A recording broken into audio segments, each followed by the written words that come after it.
I don't know if you've ever heard this, Kat, but I certainly have. I don't know if when you're going through something, if you're really in it, if you're having, a crisis, a life crisis, and somebody just tells you, get over it.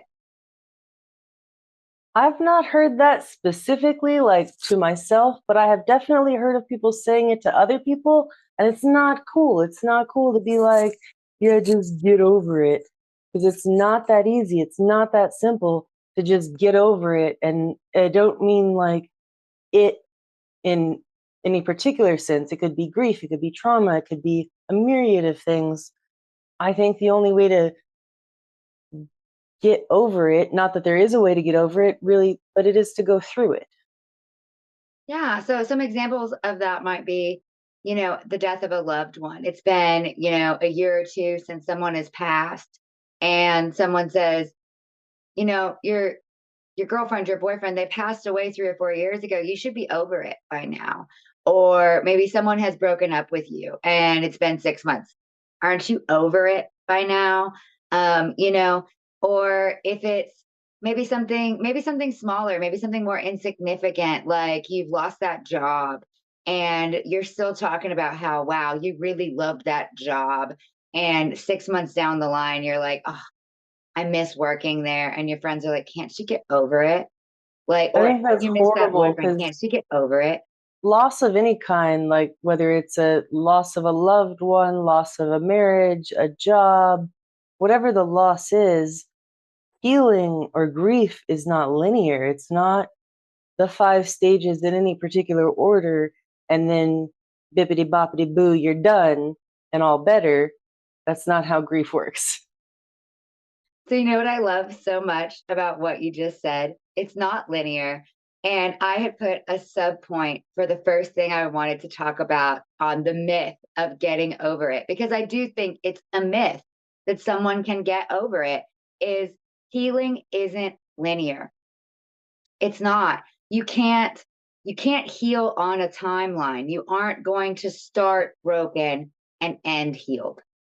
Right. It's one of those things that whew, you're going to start here with a problem, and then maybe you're going to really fall down and be in it, and then one day you're going to feel a little bit better, and then another day you're going to feel really terrible. And so in your licensed professional counselor capacity, how do you guide people through that feeling that healing isn't linear? How do I guide people through it that it's not linear is sometimes I use different methods to explain it. So whether it's a metaphor or drawing a picture, so I have a picture that I draw where it's a squiggly line versus a graph that just goes up. Grief is more like a squiggly line. There's another metaphor about a ball being in a box and the box pushes the button. There's another one that I recently heard online about grief being like a giant wave, and that wave comes and you know it's coming and it crashes in your face.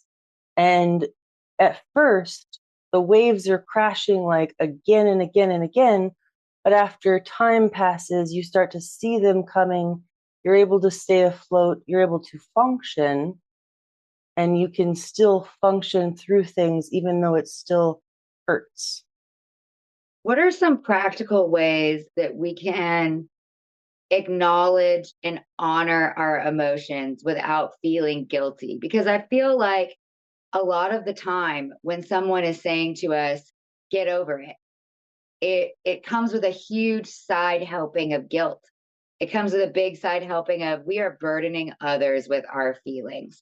So how can we acknowledge and honor our emotions and not accept that side helping of guilt?